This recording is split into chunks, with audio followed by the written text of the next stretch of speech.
In the blazing summer of 1864, as General Sherman's march to the sea laid waste to Georgia, a detachment of Union engineers stumbled upon a Confederate gold mine, seemingly abandoned in haste.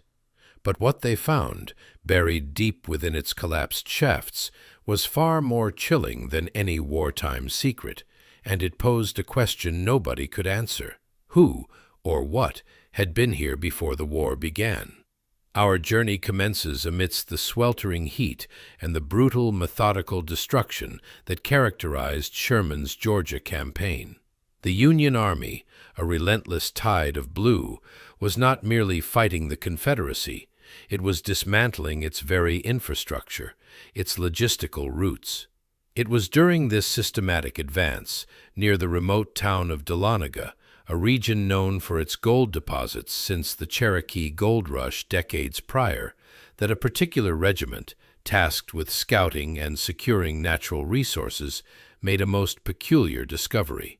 Deep within a heavily wooded, almost forgotten valley, accessible only by arduous trekking through dense foliage and over challenging terrain, they located what appeared to be the entrance to a significant mining operation.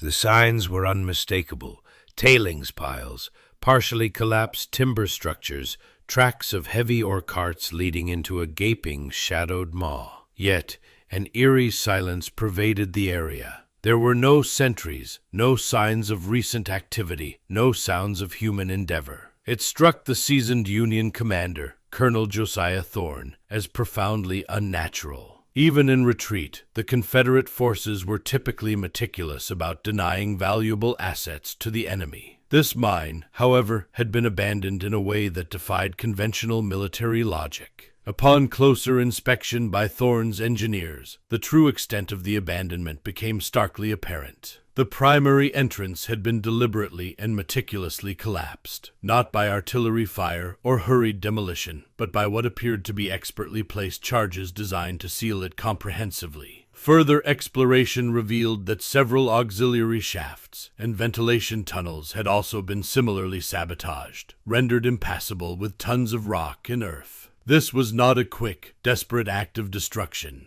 It was a calculated, thorough effort to bury something, to conceal it from prying eyes, with a focus that went beyond merely denying Union access. The initial assumption was that Confederate forces had opted to destroy the mine, perhaps to prevent its significant gold reserves from falling into Northern hands. Yet, this theory quickly unraveled. Why such an exhaustive effort to seal a mine whose gold could have financially bolstered a struggling Confederacy? Why not simply remove the gold and then, if necessary, destroy the entrance? And crucially, why were there no signs of recent gold extraction, no freshly dug ore, no stockpiles, no evidence of transportation? The immediate impression was not one of hurried evacuation, but of a sudden, almost desperate cessation of operations, followed by an unprecedented effort to erase any trace of what had been happening within. It was as if the miners themselves, not just their precious cargo, had vanished, leaving behind a profound silence that spoke volumes of an untold history. It was into this palpable void that a young Lieutenant Thomas Avery, barely 25, but with a reputation for both sharp engineering acumen and an unshakable resolve, was dispatched. His orders were unambiguous: assess the structural integrity of the collapsed mine, determine the feasibility of reopening it, and, most critically, ascertain if any exploitable resources, particularly gold, remained. Avery, accompanied by a small detachment of engineers and former miners pressed into Union service, found the initial approach daunting. The summer heat in the Georgia mountains was oppressive, a humid blanket that muffled sound and clung to the skin. The air, even at the mine's entrance, was thick with the scent of damp earth and something else, something subtly metallic, yet indefinable. Venturing into the sabotaged labyrinth, Avery's team immediately encountered the raw, visceral evidence of the mine's violent closure. Tunnels, clearly designed for efficient gold extraction, were now choked with debris, the results of both deliberate explosive charges and the subsequent natural collapses. Yet, as they slowly, painstakingly began to clear sections, moving deeper into the mountain's heart, the initial assumptions of a straightforward demolition began to fray. The tools they unearthed in the early chambers were the first anomaly. While many were standard mining implements of the era, picks, shovels, heavy gauges, others were decidedly not. There were implements of a finer calibration, smaller and more intricately crafted than necessary for basic ore extraction. Some resembled specialized metallurgical tools, while others appeared almost surgical, their purpose utterly baffling within the context of a gold mine. More unsettling were the marks on the rock walls themselves. Beyond the clear evidence of blasting and pick usage, Avery's keen engineer's eye began to discern patterns that spoke of something far more precise. There were geometric etchings, faint but undeniable, that seemed to serve no structural or navigational purpose. In one particularly narrow passage, partially exposed after a careful clearing operation, they found a series of shallow, perfectly circular depressions, arranged in a grid-like configuration. These were not the work of Confederate miners, who, by all intelligence reports, employed pragmatic, albeit effective, extraction methods. These marks suggested a different kind of industry, a different motivation, perhaps even a different skill set entirely. The gold mine, it seemed, had been more than just a site for extraction.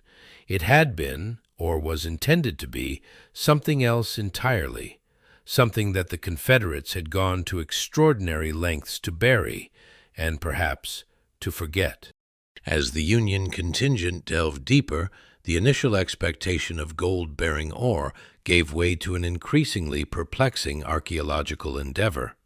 The primary shafts, once believed to be for gold, revealed little of the precious metal, but instead began to yield an array of objects far removed from typical mining equipment or even Confederate material. One particularly striking discovery was a series of ceramic fragments, not of the crude, utilitarian pottery expected of military camps or frontier settlements, but pieces suggesting a far more sophisticated origin. Their glazes featured earth tones, yet possessed an unusual iridescence, and the shapes hinted at vessels or implements of unfamiliar design. These were wholly distinct from any domestic or industrial ceramics known to 19th century America, or even Europe for that matter. Further excavation, especially within side caverns carefully sealed off with rough-hewn timber and rubble, uncovered carved stones bearing symbols that defied immediate categorization. These were not Masonic emblems, nor familiar Christian iconography, nor even the petroglyphs sometimes associated with Native American tribes in the region.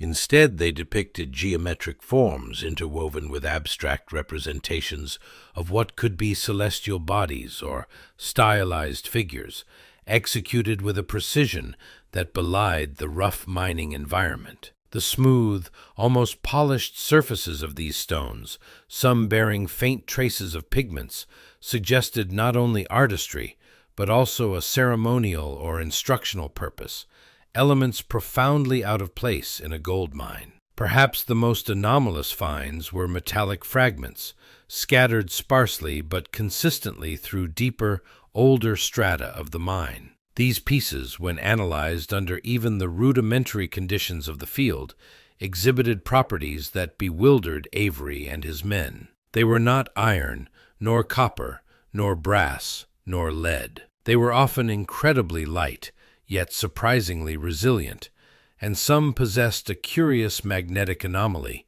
exerting a faint but measurable pull on compasses in a way standard metals did not. One particular fragment, roughly the size of a man's palm, was described in Avery's preliminary reports as possessing a crystalline microstructure, unlike any alloy known to them. It resisted attempts to melt or reshape it with their available tools, and its surface bore an almost imperceptible, uniform pitting, as if eroded over millennia, yet its core remained intact and strangely resilient. The origin and purpose of these metallic relics remained, and indeed remain, an intractable enigma. Their presence forced a silent, unacknowledged question to the forefront of the Union engineers' minds. What, exactly, were they digging for, and what secrets had the Confederates so desperately attempted to rebury? It was clear, even then, that whatever had transpired within these shrouded depths predated the Confederacy, predated the gold rush, and whispered of a presence far more ancient and far less understood. It was this unsettling undercurrent, an almost palpable sense of antiquity, that deepened as Avery's engineers, after securing the precarious, partially collapsed entrance, began their systematic excavation and mapping of the mine's deeper structures. The initial upper levels, clearly indicative of 19th century gold extraction techniques, gave way, quite abruptly, to sections that defied both their expectations and their understanding of contemporary mining practice. As they delved further, past strata of newly disturbed earth and splintered timbers, they encountered passages not carved or blasted, but seemingly hewn from the bedrock with an incomprehensible precision. Walls, in many sections, were described in Avery's meticulously kept journals as being perfectly smooth as polished slate, yet possessing a texture and resilience far surpassing any slate known to them. These surfaces, devoid of tool marks visible to the naked eye, contrasted sharply with the rough-hewn tunnels above, suggesting an entirely different method of formation, one that hinted at either an unknown natural process of geological formation or, more unsettlingly, a technology far beyond the nascent industrial capabilities of the mid-19th century. The sheer scale of some of these internal chambers also presented a baffling anomaly. While the Confederates' recent efforts had focused on modest, accessible veins, the Union engineers uncovered cavernous spaces, some reaching ceiling heights of 20 to 30 feet, not merely expansive but deliberately shaped, with a symmetry that seemed utterly superfluous for the mere pursuit of gold. These were not natural voids occurring in geological formations. They bore the distinct, albeit enigmatic, imprint of design. Moreover, their exploratory forays revealed a network of smaller, intersecting passages, or labyrinths, as Avery sometimes scrawled in his private notes, that seemed to lead nowhere significant for the purpose of gold extraction. Some terminated abruptly in blank walls, exhibiting the same inexplicable smoothness. Others spiraled downwards into unfathomable darkness, their purpose obscure, their existence a silent challenge to the very premise of a conventional gold mine. Avery's journal, increasingly filled with more questions than answers, repeatedly referenced these discrepancies.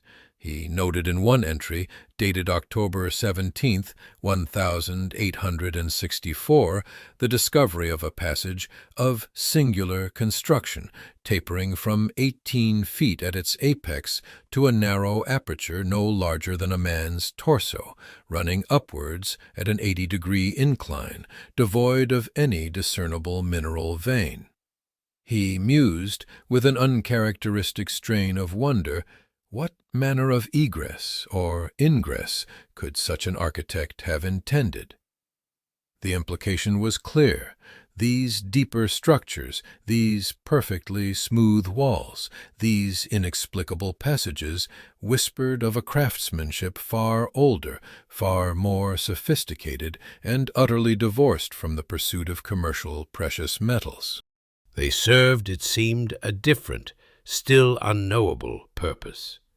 Yet, despite the escalating peculiarities, the Union Army's investigation of what had initially appeared to be a strategic gold resource was curtailed with an abruptness that belied the significance of Avery's findings. Lieutenant Colonel Avery, whose reports grew increasingly detailed and perhaps unsettling, found his access to the deeper sections of the mine summarily revoked on November 3, 1864.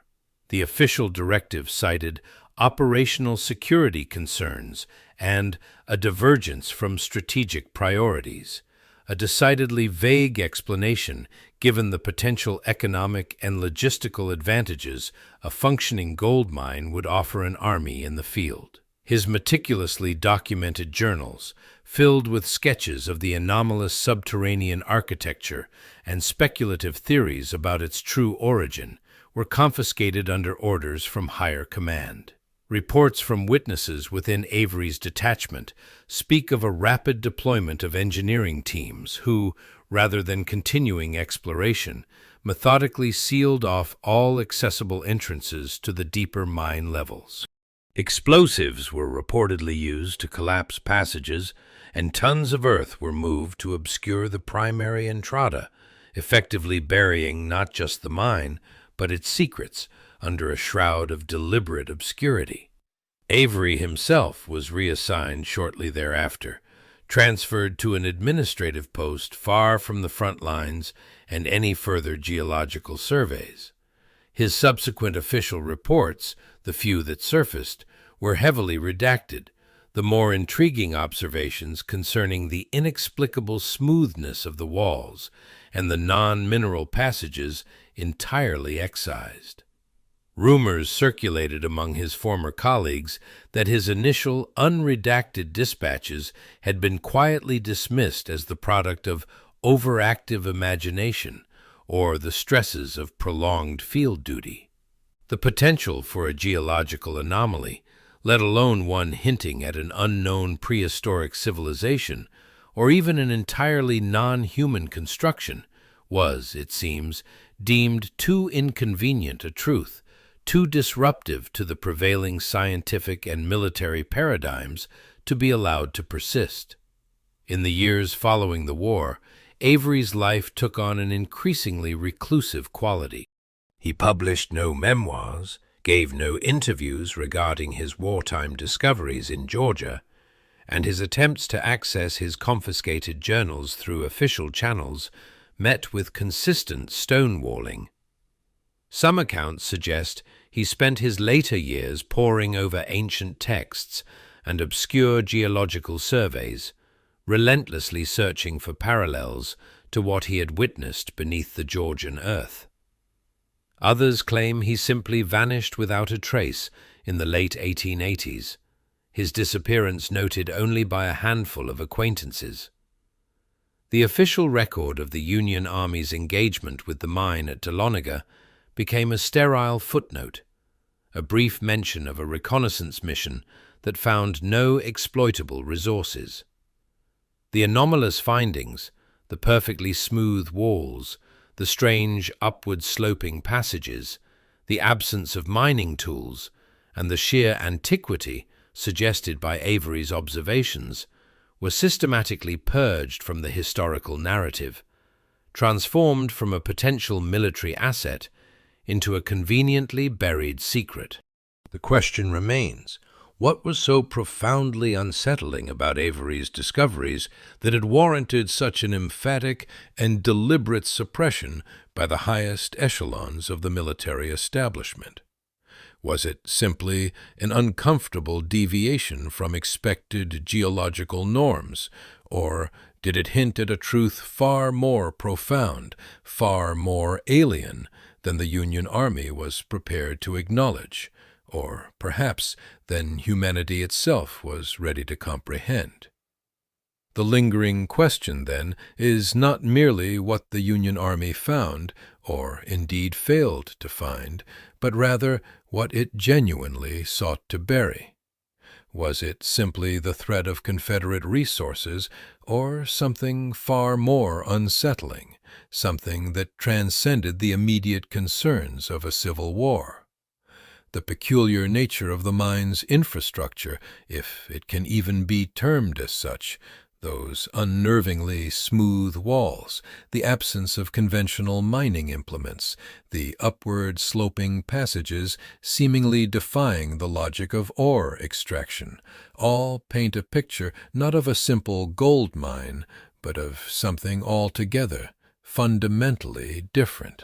What was it about this anomalous discovery that necessitated such a profound, almost surgical erasure from historical record? The official narrative, meticulously constructed and maintained, posits a simple reconnaissance mission, a dead-end prospect that yielded no military advantage. Yet the persistent whispers, the scattered, contradictory accounts from those few who glimpsed Avery's reports, hint at something far more profound. It suggests a history not merely unwritten, but actively, systematically unmade. This pattern of deliberate historical sanitization, of inconvenient truths being replaced by palatable fictions, is a recurring motif in the annals of hidden histories, a powerful undercurrent beneath the placid surface of official accounts. The vanished mine at Dahlonega, Georgia, stands as a stark testament to this phenomenon, a geological anomaly whose very existence presented a paradox too disruptive for the established order. It challenges us to look beyond the surface, to question the silences, and to seek out the buried truths that lie beneath official narratives. Ultimately, the gold mine that vanished in 1864 remains a chilling enigma, a ghost in the historical machine, a stark reminder that what we are told is often only a fraction of what truly transpired. It compels us to consider the possibility that beneath the familiar strata of known history there exist deeper, stranger layers waiting to be uncovered, dimensions of reality that defy conventional explanation and force a re-evaluation of our understanding of the past, and indeed of ourselves. If uncovering the hidden strata of history resonates with you, consider subscribing. And don't forget to enable notifications to ensure you don't miss our next investigation.